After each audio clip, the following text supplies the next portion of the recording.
आजकल हर तरफ एआई की ही बातें हो रही हैं। स्टॉक मार्केट, स्टार्टअप्स, हेडलाइंस और चाय की टपरी तक एआई का शोर है। एआई के अराउंड एक बबल लाइक बिहेवियर दिख रहा है। ओवर वैल्यूएशन, ओवर इन्वेस्टमेंट और फियर ऑफ मिसिंग आउट, ये सब एक्सपेक्टेशंस को रियलिटी से कहीं आगे लेकर गए हैं। हर कंपनी अपने नाम के आगे एआई लगाकर वैल्यूएशन बढ़ा रही है, चाहे यूज हो या ना हो। ऐसे में एक बड़ा सवाल उठता है कि क्या एआई एक बबल क्रिएट कर रहा है जो फटने वाला है, जैसे 2000 में डॉट कॉम का बबल फटा था।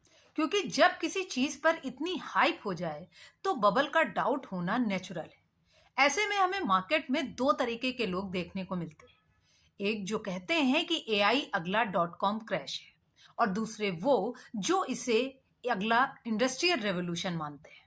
लेकिन मेरा मानना है कि एआई कोई टेम्परेरी ट्रेंड नहीं, बल्कि एक स्ट्रक्चरल शिफ्ट है। जैसे कभी इंटरनेट या मोबाइल फोन्स थे, कंपनी अब सिर्फ एआई का यूज नहीं कर रही, बल्कि एआई से पैसे भी बचा रही। कोडिंग में प्रोडक्टिविटी 40% तक बढ़ गई है। एआई सिर्फ जॉब खत्म नहीं कर रहा है, बल्कि नए तरीके के रोल्स जैसे prompt engineering, AI ethics, machine learning जैसे नए जॉब्स भी क्रिएट कर रहा है।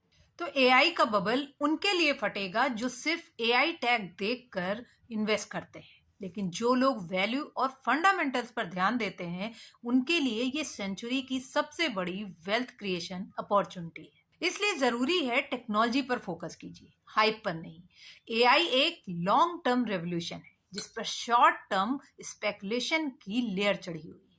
मार्केट में अप्स एंड डाउन्स आते रहेंगे, लेकिन एआई टेक्नोलॉजी कहीं नहीं जाने वाली।